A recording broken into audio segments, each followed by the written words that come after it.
Hello and welcome to Disastrous History. My name is Anthony, and I am the host of this wonderful mess of a show that will attempt to chronicle some of the biggest and most interesting disasters, messes, and all-around screw-ups that have happened throughout the centuries. Welcome back to another episode of Disastrous History. This week we're going to go way back in time to about the 1600s to 1500s BCE. We are going to talk about the Minoan Eruption. So before we get too far into the actual eruption story, I want to lay down some volcano background. First, there are 5 different types of eruptions. The first type is called Hawaiian eruptions. These are named after the Hawaiian volcanoes. Shocking, I know. But they aren't only found in Hawaii, just named after them. They're generally very chill, and are generally the calmest of the eruptions. These don't erupt from a single point at the top, but all along fissures on the side of the volcano. Often mostly fluid magma emanating from the fissures with very low noxious gas emissions.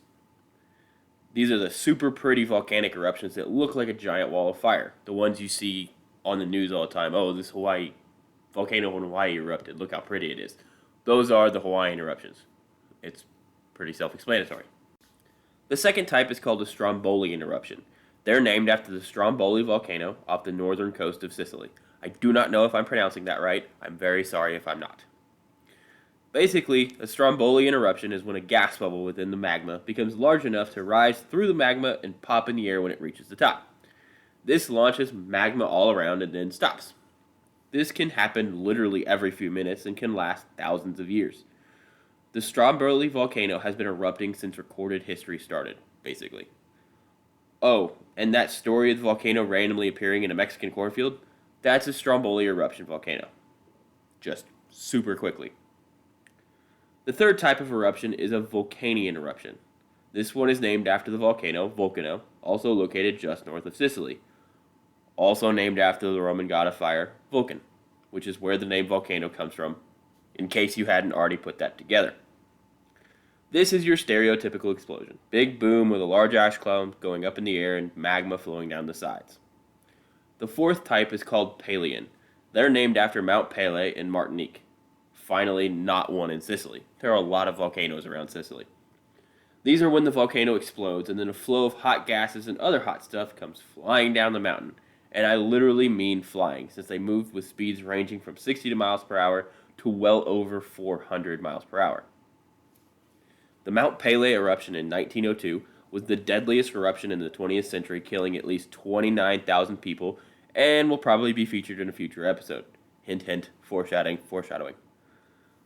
The fifth and final type of eruption is a Plinian eruption. These were named after Pliny the Younger, who chronicled the Vesuvius eruption way back in 79 AD. Also, hint, hint, foreshadowing. Basically, Plinian eruptions are the big bangers. A giant column of ash gets launched way up into the atmosphere, and more or less everything explodes everywhere, and everything is bad. And just because things can always be worse, there is such a thing as ultra-Plinian, which is a Plinian eruption, but way worse. Because apparently we couldn't come up with another name, we just took the worst one and we were like, let's make it ultra. Alright, so those are the types of eruptions, but what about scale? Well, similar to the enhanced Fujita scale, there is a volcanic explosivity index. It's often just shortened to VEI, which is what I will use because saying explosivity makes my mouth hurt. So, the scale is from 0 to 8 and is basically ranked on a scale of how much material they spew out and how tall their plume heights are. A 0 is regarded as less than 10,000 cubic meters of ejected material with a plume height of less than 100 meters. An 8 is anything over 1,000 cubic kilometers of ejected material and a plume taller than 30 miles. So an 8 is a bad day. You want to be somewhere else. That is a very, very bad day. Basically the entire world will experience some kind of effect from an explosion that large. There are some other volcano terms that will come up and I'll explain as I go, but this is a basic crash course. So this is one of the most important events in the history of humanity, even if we don't really know all that much about it. It's the Minoan eruption on the Greek island of Thera. Technically today it's known as the Greek island of Santorini, but I like Thera more, and that's what I'm going to end up calling it throughout this entire episode. So if that bothers you, I'm sorry, but I'm going to call it Thera because I think Thera is a much cooler name than Santorini. Anyway, Thera is an island in the Aegean Sea among the Aegean archipelago. Super creative with names there. It is a semicircle island with several smaller islands off the coast of the main portion. That semicircle is actually the remains of a massive volcano. A caldera sits in the middle of the string of islands where the volcano once stood. A caldera is basically the crater of a volcano, especially after it collapses and collapses the mouth of the actual volcano. So all of Thera is the volcano. The caldera is in the middle is the collapsed opening of the volcano that fell under the water. The island at the time of the eruption was home to at least one Minoan settlement known as Akrotiri. We don't actually know what the name of the town was at the time, but it got named Akrotiri after the nearby town that sprang up there, just because calling it the old ruins over there was getting super old and no one knew what you were talking about, because the Greek islands are full of super old ruins constantly. So they really had to give it a name, and they just named it after the closest thing that would give them an idea of where they were. So, Akrotiri appears to have been a moderately wealthy town on the island. Starting out as a small fishing and farming village, the excellent location of the island, situated between Egypt and mainland Greece with Crete nearby, allowed for it to become a major trade hub, and the town began to flourish. Many of the buildings uncovered by archaeologists are pushing 3 stories tall, and a lot are full of extremely detailed and intricate frescoes painted on the walls. There is also some evidence of indoor plumbing with potentially hot and cold water pipes running to each one. By all accounts, this was a well-established and wealthy town. That would all come crashing down. The volcano that sits under the island of Thera has erupted many times throughout history. The volcano would erupt, blow itself to bits, collapse into the ocean, form the caldera, slowly refill with magma, rebuilding the volcano, then do it all over again. It's like a giant toddler. Actually, most volcanoes are like giant toddlers. You're just living in the area until the next meltdown, hoping they'll just chill out for like several thousand years. Nailing down an exact date for the Minoan eruption is an entire debate in and of itself. So to start out, what are the 2 dates? Basically, it's anywhere from 1650 BCE and 1500 BCE. Archaeology says about 1500 BCE. Radiocarbon dates say between 1650 and 1600 BCE, or thereabouts. The archaeology date is based upon pottery style that was found in Akrotiri. The pottery style found in Akrotiri was late Minoan 1A, which dates to around 1500 BCE. A date of 1628 BCE has been given for the date of the eruption by some scientists, based on the size of tree rings in the decade following 1628 in Ireland and in bristlecone pines in California. Basically, it was argued that these anomalies in the size of the rings corresponds to when the Theran explosion happened, Minoan explosion happened, and they stunted the growth because of the ash in the air, because it really would have been a worldwide thing. This eruption was so large. Now, the other issue was there was an olive tree found on Thera that had been buried alive by the eruption. Radiocarbon dating on that tree give the date of death of between 1627 and 1600 BCE, which gives more evidence for the scientific dating. However, there may have been some pottery found that wouldn't have been seen until the 16th century BCE, so the 1500s BCE. Basically, no one knows when it was. No one has any really good way of dating the eruption.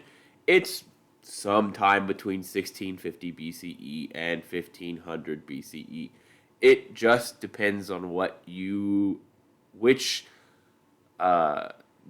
way you want to date the eruption. If it's archaeology, you're going to go with about 1500 BCE. If it's the scientific ways, you're going to go between 1650 and 1600 BCE. Whichever one you want to go with is fine with me. I'm not going to make a decision either way. All of this stuff is way above my pay grade, so I'm just going to give you a range for when it happened, 1650 to 1500. So let's get to the story. Sometime between 1650 BCE and 1500 BCE, the ground around the island Thera began to shake. And it began to shake aggressively. Archaeological evidence points to this earthquake happening about 2-ish years before the eruption, this first earthquake. And it's likely that some people died. There's evidence that previous earthquake had destroyed some of the town, and buried in the remains of the eruption are the evidence of scaffolding and stuff like that to rebuild the actual town. But then the shaking would happen again, and again, and again. Most likely fearing for their lives, the residents of Akrotiri fled. They packed up everything they could, got on boats, and got the hell off the island. Maybe.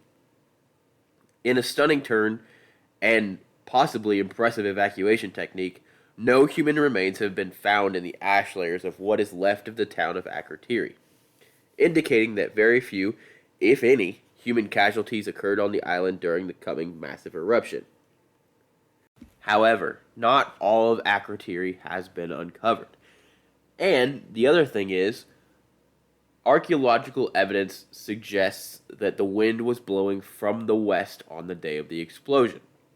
So, it's possible that everyone went to the far western side of the island to be out of the ashfall and waited there to be rescued and never made it off. That side of the island has not been excavated, so it's very possible that there are a lot of bodies buried there. We just don't know. I like to think that everyone made it off the island and everyone survived, but who knows? So the first layer of ash in the soil on Thera is extremely thin. It's also not eroded at all. This indicates that there was likely an early eruption that warned the residents of the island and caused them to flee, and that this first eruption was before winter set in, because the winter rain that blankets the island would have washed away some of that ash layer. So this also lends credence to the idea that maybe they all made it off the island. It's possible. I'm holding out hope. Soon the middle of the island would begin to spew ash, lava, and rock high into the air. It probably blew up most of the island, to be honest with you. There's a 200-foot thick layer of what is called tephra, basically the stuff that is lodged out of a volcano that settles on the ground. Then there were 3 more subsequent eruptions after this first one. Each significantly destroyed portions of the island. The third and fourth eruptions most likely triggered the caldera to collapse inward, but this isn't what caused the tsunamis. Oh, did I forget to mention the tsunamis? Oh yeah, it's not just that we have massive earthquakes and a giant volcano that has affected trees potentially in California. We also have massive tsunamis. It was originally thought that the tsunamis were caused by the caldera collapsing inward, but that idea was thrown out when everyone realized that when the caldera collapsed inward, it wouldn't be collapsing into the ocean because the water wasn't there. It would just be collapsing in on itself and then filling with seawater after that. What actually caused the tsunamis were the massive lava flows that flowed into the ocean and caused smaller explosions. Well, smaller is relative. Other explosions, which then created tsunamis that spread all throughout the Mediterranean. The tsunamis are estimated to have reached about 500 feet in height, which makes sense considering the volcano is estimated to have launched about 14 cubic miles worth of material into the ocean. This was ruled an ultra-Plinian eruption. The VEI was estimated to be between a 6 and a 7. Some sources say 6, some sources say 7. It depends on who you want to believe. It was big and it was bad and lots of stuff happened. So, the eruption column was about 20 miles high and entered the stratosphere. It's likely that magma flows continued out of the remains of the volcano for days after the eruption. So, what was the fallout of this eruption? It's called one of the most important events in human history, so why is that? Well, remember those massive tsunamis I mentioned? They slammed into the shores of Crete, south of Thera, where the major center of the Minoan civilization was. Many of the coastal cities along Crete were heavily damaged, and some were completely abandoned. In theory. There are many competing ideas as to what actually happened. This is the main theory that I have found. So, one theory is that there was a massive earthquake that struck near Crete that caused major damage and may in fact have been what set off the volcanic explosion in the first place. It's hit or miss of whether that earthquake was before or after the eruption, causing the eruption or as a result of the eruption. We just don't know. It was so long ago, there's not enough sources, there's not enough archaeological evidence to say one way or the other. With the 1-2 punch of earthquake and then earth-shattering volcanic eruption, the Minoan civilization was on its heels, obviously. Especially because the Minoans were a seafaring civilization and ruled basically the eastern Mediterranean. But with these massive tsunamis absolutely wrecking the port cities, it's likely it destroyed much of the Minoan fleet, or fleets. But that is just the immediate aftermath of the eruption. All those refugees from the island of Thera and any of the other surrounding islands had to go somewhere, and wherever those refugees went had to handle that extra load of food and water and shelter needs. This most likely led to food and water shortages that began to build up and further weaken the Minoans, and basically anywhere else they fled to. And then the trade would have massively suffered as several trade locations would have been destroyed and the remaining trade centers would have struggled to keep up. It's likely that the trade centers at first were like, yeah, this is awesome, I'm getting a ton of new money. But eventually they don't have the infrastructure to support all that extra trade that would have been disrupted from going other directions, and it would eventually start to fall behind and maybe even completely stop with trade altogether. The combination of the loss of trade, the food shortages, the water shortages, the influx of people who need shelter, all of the loss of the ships in the Minoan fleet, all of the damage from the earthquakes and whatever ashfall actually made it onto Crete, because there's some argument as to whether or not there was any actual ashfall that actually made it to Crete. But all of that combined together most likely led to the fall of the Minoan civilization. They would end up being invaded by the Mycenaeans and destroyed about 1400 BCE. So it wasn't immediate, but it was most likely in the process of happening not long after the actual eruption. Because for years, disasters of this nature can affect areas. Take Hurricane Katrina, for instance. New Orleans is still not back to the New Orleans it was before Katrina in 2009. And it probably never will be, just because of the amount of damage. With something like this is a civilization-changing eruption. Even if it didn't occur in the main center of areas for the Minoans, an eruption like this is going to spew a ton of ash into the atmosphere, and it's going to change weather patterns. It's going to change when it rains. When it does rain, it's going to be part ash, which is not great for crops. It's going to be a big effect for a long time. The best modern day comparison to what would be the most likely impact after the eruption at Thera is the 1815 eruption at Mount Tambora, which had a VEI of 7, and it affected the entire world in 1816. In that year of 1916, there was a massive famine in China. There was flooding. The monsoon season was disrupted. It was crazy. There were summer snowfalls all over the world. In Hungary, there was a brown snow. Italy received red snow. The Rhine flooded massively. There was massive famines all throughout Europe. Like, it's unlikely that an eruption the size of the Minoan eruption would not have affected more of the world, and it would have been absolutely civilization changing, especially to be that close, because it's likely that there was massive famine throughout Crete and the Aegean archipelago. And there is evidence that it did affect the world. Those tsunamis hit all over the eastern Mediterranean, from as far east as Tel Aviv in modern-day Israel to as far west as Sicily on the other side of Italy. There is evidence of a major worldwide acid event in the tree rings in England, Ireland, and Germany, and ice samples in Greenland around 1628 BC show an acid event from around the world. So, more evidence for the 1628 date, but still not enough to say for certain. In the Bamboo Annals, which is basically the earliest ancient Chinese events, say the stars fell like rain in the night and the earth shook. It also states the sky was overspread with mists for 3 days. There are also reports from ancient Chinese philosopher Mozi stating that ice came in the summer and the moon and sun did not appear on time. This makes sense with the effects of volcanic winter that has been observed in later volcanic events. The stars falling like rain is tephra falling from the sky. The earth shaking, it's not likely but possible that the shaking of the eruption was felt in China.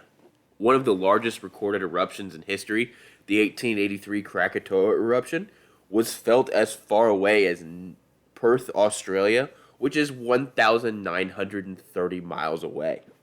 Hell, there are reports that Krakatoa was heard 3,000 miles away.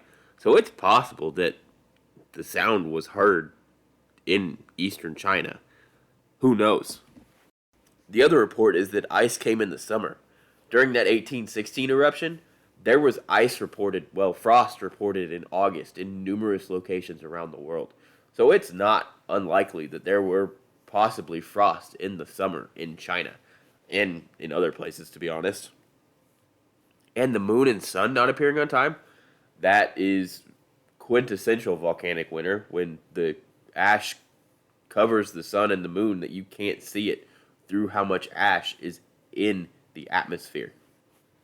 There is also a story from an Egyptian stele from the reign of Pharaoh Ahmose I describing a great storm with mist-filled wind and flooding that destroyed many buildings. Whether this is actually a description of an event from the Thera eruption or not is debated. Some say it is dated too late from when the eruption happened and Ahmose I's reign was way later than the eruption. Some say it could be the exact same time. Some say it's just straight up propaganda from the pharaoh trying to get people to follow him. But because it is so ancient and we really only have part of it, it's hard to say whether or not it fits with the actual eruption. One of the more interesting theories is that the city of Atlantis that Plato later describes is actually a city that is being destroyed by the eruption on Thera. Plato describes the metropolis of Atlantis as being laid out in a circle with narrow canals connecting to the sea. Scientific models of Thera from before the eruption indicate that Thera was most likely an almost entire circle with a single narrow opening and a large island in the middle, similar to the description given of Atlantis. And with the excellent preservation of the buildings on Akrotiri, we know that several of those buildings were multiple stories tall and had complicated piping systems. All this may point to the legendary city of Atlantis actually being on Thera before the eruption and it falling into the caldera that now sits at the center of the island. But there is one problem with this. Atlantis was not real. Like at all. I know some of my listeners will know this, but there are a ton of people who do not know. It's not like Plato is assigned reading in the United States in history class or in English class anywhere, so it's very likely that many of you have never actually read Plato. I have never read Plato, to be completely honest with you. I read this part of it for this episode, but I haven't read the rest of it. Plato was using the idea of Atlantis as an allegory for the hubris of the nation. So basically making Atlantis look like they were invincible and they had everything, and then them being destroyed because they thought they were invincible. Looking at the story from that perspective and using the full context makes it extremely clear. The whole city was completely made up. They literally say it multiple times throughout the story, is that they are making this up. Is it possible that Plato took the idea for the story of Atlantis from Akrotiri? It's unlikely. I guess it's technically possible, but that would stretch the imagination pretty far, that he would know of the eruption on Thera. There would be surviving records of what was on Thera before the eruption, be able to adequately describe the city from before the eruption and how it fell apart, when it's unlikely there were any survivors to describe the actual eruption. So, Is Thera the location of the legendary Atlantis? No. Is anywhere the location of the legendary Atlantis? No. It is not real. Atlantis was not a city. People need to stop looking for it. There are some other crazy rumors with the eruption of Thera, from possible child sacrifice to Poseidon on Crete to prevent the coming tsunamis from overtaking them, and other things of that crazy nature. But these aren't really rooted in any sort of reality and are basically wild conspiracy theories and are kind of entertaining, and I just wanted to mention them. Not that child sacrifice is condoned on this podcast, but I mean, when you've got possible child sacrifice, you have to mention it, right? So, yeah. The Thera eruption essentially hastened the end of the first great Mediterranean power and led to the rise of the Greeks and what would become the Persians eventually. It changed the trajectory of world power from seafaring to land-based for years to come, all from a single volcanic eruption. Now, I know what all of you are asking. Will it erupt again? The short answer is yes, it will. We just don't know when. It could be 5 years. It could be 1,000 years. Nobody knows. The Greek government has taken the initiative and does have a plan for what to do for tsunamis, fires, and earthquakes, and the eruption. And the permanent population of Santorini hovers around 15,000. So not an easy evacuation by any means, but it could be worse. And it's likely that we will have a probably 3-week warning time before an eruption occurs. I mean, it's possible that if they do the proper research when an earthquake occurs on Santorini or in the region, that they could gauge magma levels to decide when or where or how or whatever it's going to erupt. So it's likely that we will have a very low, if any, fatality count, as long as everyone decides to evacuate, which is a whole other issue that I don't really want to get into right now, besides the fact that some people are extremely stubborn and will not evacuate, no matter what it is. Even if it is the entire island underneath them exploding, they'll be like, nah, I'll be fine. I lived here through all these tiny little earthquakes. It won't erupt. That is a regular occurrence. I don't know how many of you have dealt with disasters and telling people to evacuate, but I have, and it's very hard to get people to listen to warnings. I mean, a lot of people ignore smoke detectors when they go off, when there's an actual fire. So good luck getting people to leave their homes and all that they know, because some scientists say that the entire island will explode. It's very possible that we could get a 0 fatality eruption, at least 0 fatality from the initial eruption. But I wouldn't count on it. That brings us to the end of today's episode. I hope you guys enjoyed it. As always, you can follow me on Twitter at Disastrous History. That's Disastrous HSTRY, Disastrous History without the vowels, and on Instagram at Disastrous History, spelled correctly. You can also follow me on TikTok at Disastrous History, spelled correctly, where I do smaller videos of the episodes and some disasters that will be covered in future episodes or are so small that I can't really do a full episode on them. But they're pretty good videos, if I do say so myself. You can also email me at disastroushistory@gmail.com. And I have a website, disastroushistory.com, where you can read the episodes in actual reading format, and like an actual article. So if you don't want to listen to me talk for however long it's been, you can go read it instead. And I have a coffee. It's Disastrous History. Unfortunately, podcasting is not free. So if you want to donate, you can. There's no content or anything hidden behind it, and there probably never will be. So the podcast will always be free. Just if you want to donate, that'd be great. Appreciate you guys. Stay safe, and always check your smoke detector batteries.